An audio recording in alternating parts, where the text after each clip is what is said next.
अस्सलामु अलैकुम वरहमतुल्लाहि वबरकातुहू नहमदुहु व नुसल्ली अला रसूलिल करीम अम्मा बाद अऊज़ु बिल्लाहि मिनश शैतानिर रजीम बिस्मिल्लाहिर रहमानिर रहीम जज़ल्लाहु अन्ना मुहम्मदन मा हुवा अहलु अल्लाहुम्मा अल्लिमना मा रशिद उमूरिना व इज़्ना मिन शुरुरि अनफुसिना व मिन सय्यिआति अअमालिना अल्लाहुम्मा अल्लिमना मा रशिद उमूरिना व इज़्ना मिन शुरुरि अनफुसिना व मिन सय्यिआति अअमालिना अल्लाहुम्मा अल्लिमना मा रशिद उमूरिना व इज़्ना मिन शुरुरि अनफुसिना व मिन सय्यिआति अअमालिना अस्तगफिरुल्लाहल्लज़ी ला इलाहा इल्ला हुवल हय्युल क़य्यूम व अतूबु इलैहि व ला हौला व ला कुव्वाता इल्ला बिल्लाहिल अलिय्यिल अज़ीम।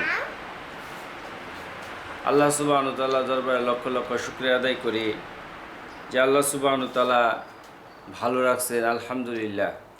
আজকে 28 জুন 2026 সাল। আমি মোহাম্মদ রুকনুদ্দিন, নান্দিনা সদর থানার অধিবাসী, জামালপুর জেলা। আমার বাড়ি নান্দিনা পুরাতনপাড়া। আমি আমার গ্রামের বাড়িতে পুরাতনপাড়ায় আসছি। যাই হোক, দীর্ঘ অনেক দিন ধরে আমি লাইভে আসি না, ভিডিওতে আসি না, অনেক দিন পর আসলাম। এই জন্য যারা আমার ফেসবুকের বন্ধুরা আছে তাদের প্রতি আন্তরিকভাবে ক্ষমা এবং দুঃখ প্রকাশ করছি। দুনিয়ার জীবনটা আসলে এটা একটা চ্যালেঞ্জিং বিষয়। কেউ হতাশ হয়, কেউ নিরাশ হয়, কেউ মানসিকভাবে ভেঙে পড়ে, কেউ আত্মহত্যা করে। সেই জন্য আমাদেরকে দুনিয়ার যে কোনো সিচুয়েশন, যে কোনো পরিস্থিতি আসুক না কেন, আমরা কখনোই হতাশ হব না। কারণ একটা বান্দাকে যখন হতাশ করতে পারে তখন শয়তান সে সাকসেসফুল হয়ে যায়। সেই জন্য শয়তানের সবচেয়ে বড় অস্ত্র হইতেছে বান্দাকে হতাশ করে দেওয়া। অথচ আল্লাহ সুবহানাহু ওয়া তাআলা বলছেন, বান্দা যদি পাহাড় পরিমাণ গুনাহ করে, সমুদ্রের ফেনা বরাবর যদি সে গুনাহ করে, আর গুনাহ করার পরে সে যদি শিরিক না করে, সে যদি তওবাতুন নাসুহা করে, আমি আল্লাহ সুবহানাহু ওয়া তাআলা তার গুনাহগুলোকে, আমার মন চাইলে আমি সমস্ত তার গুনাহগুলোকে মাফ করে দিব। এটা যদি আমার ইচ্ছে হয়। এটা আল্লাহ তাআলার সম্পূর্ণ এখতিয়ারভুক্ত, এরাদাভুক্ত। এখানে কারো কোনো চুচারা বা কেন করা হইল, কেন করা যাবে না, এই সমস্ত বলার কোনো সুযোগ নাই। সেই জন্য আল্লাহ সুবহানাহু ওয়া তাআলার প্রতি আমাদেরকে সর্বপ্রথম এ বিশ্বাস রাখতে হবে যে মানুষ আমাদের সৃষ্টি লগ্ন থেকে নিয়ে আদম আলাইহিস সালামের যে জীবনী, তখনই তিনি আল্লাহ তাআলার হুকুমের যে অবাধ্য হয়েছিল, যার ফলশ্রুতিতে তাকে ফালা হয়েছিল শ্রীলঙ্কাতে, আরেকজনকে ফালানো হয়েছিল জেদ্দাতে। তো তারা দুনিয়াতে আসে, তারা 40 বছর পর্যন্ত কান্নাকাটি করার পরে তাদের দুইজনকে একত্রিত করে তারপরে থেকে আবার এই বংশ বিস্তার হয়। আবার নূহ আলাইহিস সালামের জামানায় মানুষ সব পাপাচারে লিপ্ত হয়। তো আল্লাহ তাআলা নূহ আলাইহিস সালামকে বলল যে তুমি একটা নৌকা বানাও, কিস্তি বানাও, আর ওখানে বিভিন্ন ধরনের পশু পাখি থেকে নিয়ে, এবং 82 জন লোক তারা ইমানদার ছিল, খালেস ইমানদার ছিল। তারা প্রকৃতপক্ষে আল্লাহ ভীরু ছিল। আল্লাহর প্রতি তাদের সবসময় ভয় প্রদর্শন ছিল, এবং নবী নূহ আলাইহিস সালামের প্রতি তারা অনুসারী ছিল এবং আনুগত্য প্রকাশ করছে। এদিকে নূহ আলাইহিস সালামের ছেলেও তার আনুগত্য প্রকাশ করে নাই, যার ফলশ্রুতিতে সারা পৃথিবীতে সমস্ত পানি সয়লাব হয়ে গেছিল, সমস্ত পৃথিবী একদম ধ্বংস হয়ে গেছে, এবং তার ছেলেও সে ক্ষতিগ্রস্ত হয়েছে এবং সেও ধ্বংস হয়েছে। পরবর্তীতে সবাই ইমানদার ছিল। আবার এই মানুষগুলা থেকে আস্তে আস্তে আস্তে আস্তে প্রজন্মের পর প্রজন্ম, এক সময় তাদের ভিতরে আবার বিভ্রান্তি, তাদের ভিতরে আবার শিরকিয়াত, তাদের ভিতরে আবার বিভিন্ন ধরনের গুনাহ, তাদের ভিতরে আবার বিভিন্ন ধরনের আল্লাহ তাআলার নাফরমানি শুরু হয়ে যায়। সেই জন্য আমাদেরকে হতাশ হইলে চলবে না, কারণ হতাশা হইতেছে শয়তানের সবচেয়ে বড় অস্ত্র। আমরা যে কোনো সিচুয়েশন আগুক, এভরি সিচুয়েশন, সমস্ত সিচুয়েশনের ভিতরে আল্লাহ তাআলার উপরে ভরসা করা, তাওয়াক্কুল করা। আল্লাহ তাআলা ঈমানদারের জন্য বিভিন্ন রকমের সুসংবাদ রেখে দিয়েছেন, আর শয়তান সবসময় ভয় পায় ঈমানদার ব্যক্তিকে। ইবলিশ শয়তানের সবচেয়ে বড় যেটা ভয়ের কারণ সেটা হলো ইমানদার ব্যক্তি। একটা ইমানদার ব্যক্তিকে সে যদি ধ্বংস করতে পারে, তার জীবনটাকে যদি শিকলে আবদ্ধ করে দিতে পারে, কথা বলতে না পারে, এবং কি সে যদি তার লেখনীকে বন্ধ করে দেয়, তাহলে সে লক্ষ লক্ষ মানুষকে, লক্ষ লক্ষ কোটি কোটি মানুষকে সে গুমরাহ করতে তার কষ্ট করতে হবে না।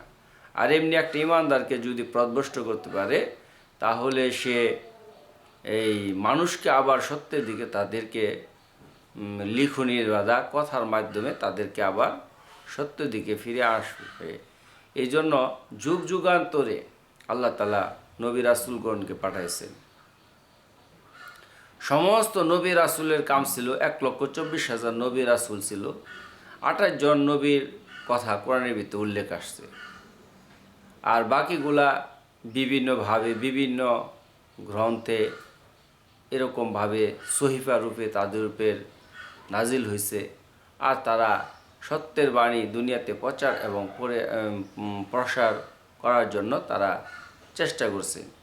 কোনো নবীর 2 থেকে 3 জন উম্মত ছিল, কোনো নবীর হাজার হাজার উম্মত ছিল, কোনো নবীর একজনই উম্মত ছিল, কোনো নবী পরিবারের জন্য আসছে, কোনো নবী এলাকা ভিত্তিক আসছে, কোনো নবী কোনো কওমের জন্য, কোনো জাতির জন্য আসছে। কিন্তু শেষ নবী আমাদের প্রফেট মুহাম্মদ সাল্লাল্লাহু আলাইহি ওয়াসাল্লাম, তিনি আশরাফুল মাখলুকাত, সৃষ্টির শ্রেষ্ঠ জীব মানুষ। আর মানুষের জন্য তাকে শেষ নবী খাতামুন নবিয়্যিন বলা হয়েছে। আর তিনাকে কিয়ামতের আগ পর্যন্ত যত নবী রাসূল আসছে তাদের চেয়ে শ্রেষ্ঠত্ব দেওয়া হয়েছে আমাদের প্রফেট মুহাম্মদ সাল্লাল্লাহু আলাইহি ওয়াসাল্লামকে। এবং তিনি শেষ নবী, আর তিনার পরে আর কোনো নবী আসবে না। অনেকে মিথ্যা নবী দাবি করবে, কিন্তু আসলে তারা প্রকৃতপক্ষেই কোনো নবী না। কিন্তু প্রকৃতপক্ষে সত্যের কথা বলার জন্য যুগ যুগান্তরে মানুষ থাকবে। আল্লাহ তাআলা নিজেই বলছেন যে যখন সত্য বলার মতন মুসলমানদের ভিতরে কেউ থাকবে না, ওয়াস্তালদিলকুম গয়রকুম, আমি গয়রে কৌম, যে সমস্ত যারা আল্লাহতে বিশ্বাসী নেয়, যারা অন্য কিছুতে বিশ্বাসী অথবা নাস্তিক, এদেরকে আমি হেদায়েত দিয়ে আমার সত্য ধর্ম আল্লাহ এবং আল্লাহ রসুলের বাণী পুরা পৃথিবীতে আমি প্রচার এবং প্রসার ঘটাবো। এটা আল্লাহ তাআলার ওয়াদা। আর আল্লাহ তাআলার দিনকে হেফাজত করবে, আল্লাহ তাআলা নিজেই হেফাজত করবে। কিন্তু একটা ধাপে, একটা সময় এই পৃথিবীর ভিতরে দিনের অস্তিত্ব থাকবে না। পৃথিবীর ভিতরে দিন এখান থেকে মুছে ফেলানো হবে। তখনই আল্লাহ তাআলা যখন দেখবে লা তাকুমিস সাআ হাত্তা ইয়াকুলা রাজুল আল্লাহ আল্লাহ, একজন আল্লাহ আল্লাহ বলনেওয়ালা বান্দা এই জমিনের ভিতরে থাকবে না, তখন আল্লাহ তাআলা এই আরশ, কুরসি, লৌহ কালাম কোনো কিছু রাখবে না, সব কিছু ধ্বংস করে ফেলাবেন। সমস্ত কিছু আল্লাহ তাআলা যে আরশ, কুরসি না, যে সমস্ত ভূমণ্ডল নবমণ্ডলের ভিতরে যা কিছু আছে এগুলোকে সব কিছুকে আল্লাহ তাআলা ধ্বংস করে ফেলবেন। তারপর আল্লাহ তাআলা হাসরের মাঠ কায়েম করবেন, সেখানে বিচার শুরু হবে। আর সেখানে বিচারের ভিতরে আল্লাহ তাআলা তার সাক্ষীর জন্য দ্বিতীয় কোনো মানুষের প্রয়োজন পড়বে না। তার অঙ্গ প্রত্যঙ্গ, তার কৃতকর্ম তাকে, তার হাত পা জবান সেদিন সাক্ষী দিবে। সূরা ইয়াসিনের ভিতরে আল্লাহ তাআলা বলছেন আল ইয়াউমা নাখতিমু আলা আফওয়াহিহিম, আমি সেদিন তাদের মুখের ভিতরে মোহর এঁকে দেব। ওয়া তুকাল্লিমুনা আইদিহিম, ইয়াদুন হাত, তার হাত সেদিন কথা বলবে। ওয়া তাশহাদুহুম আরজুলুহুম, সেদিন তার পা তার কৃতকর্মের সাক্ষী দিবে। সেজন্য আমরা যে কোনো অবস্থায়, যে কোনো every situation, A to Z, মানুষের উত্তার পতন, চড়াই উতরাই এগুলো থাকবেই। এবং ইজ্জত সম্মান এগুলো আল্লাহ তাআলারই পক্ষ থেকে আসে। মানুষ আজকে আমরা হতাশ হই, দুঃখ পেলে হতাশ হই, বেদনা পেলে হতাশা হই, কোনো ধরনের কষ্টের সিচুয়েশন আসলে আমরা হতাশ হই, আবার একটু আনন্দ পেলে অতিমাত্রা উৎসাহিত হই, আবার আরেকটু বেশি আনন্দ পাই, একবার খুশির বন্যা বয়ে যায়। তো এই ধরনের আসলে মোটেই করা উচিত নয়। কোনো ভালো কিছু আসছে আলহামদুলিল্লাহ বলা, আর কোনো কষ্ট আসছে এর জন্য ইন্না লিল্লাহি ওয়া ইন্না ইলাইহি রাজিউন, নিশ্চয়ই আল্লাহর জন্য এবং আমাকে আল্লাহর দিকে প্রত্যাবর্তন করতে হবে। সেজন্য আমরা যে কোনো এভরিথিং A to Z আমরা যে কোনো সিচুয়েশনের ভিতরে আল্লাহ তাআলার উপরে ভরসা করব। আমি বসে হয়েছি, বাম পা আমার একটা কাটা, কৃত্রিম পা পরে বসে আছি, কথা বলতেছি। তো এই যে মানে আমাকে একটা চ্যালেঞ্জ দিতে হইতেছে, এটা একটা চ্যালেঞ্জ। আর্টিফিশিয়াল একটা পা নিয়ে চলাফেরা করা, এটা একটা চ্যালেঞ্জিং বিষয়। এবং আমার শৈশব থেকে নিয়ে এই পর্যন্ত শত শত চ্যালেঞ্জকে আমি মোকাবেলা করছি। যখন আমার বাম পা দুর্ঘটনার পক্ষাঘাতের শিকার হয়ে আমার যখন হইল, তখন আমি কোনো বিন্দু পরিমাণও আমার কাছে খারাপ লাগে নাই। আমার এটাই ছিল, এটা আল্লাহ তাআলার ফায়সালা, এটা আসমানে বরাদ্দ করা ছিল আমার জন্য, তাই হয়েছে। এখন অনেকে বলতে পারে যে এটা পাপের জন্য হয়েছে, আবার কেউ বলতে পারে পরীক্ষার জন্য হইতে পারে। এটা দুটার কারণে হইতে পারে। কোনো বান্দা যদি পাপ করে আর ওই পাপটা যদি সামান্য থেকে সামান্য হয়, কিছু ব্যক্তির পাপ, আবার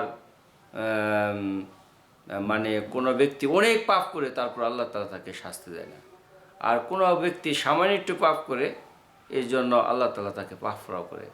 আবার কিছু ব্যক্তি আছে যে তারা সে ইমানদার, আল্লাহ তাআলাতে বিশ্বাসী, সৃষ্টিকর্তার উপরে অতিমাত্রায়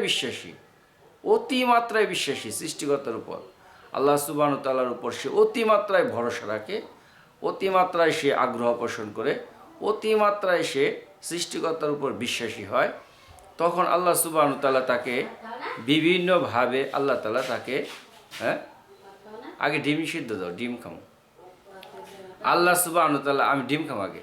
আল্লাহ সুবহানাহু ওয়া তাআলা তাকে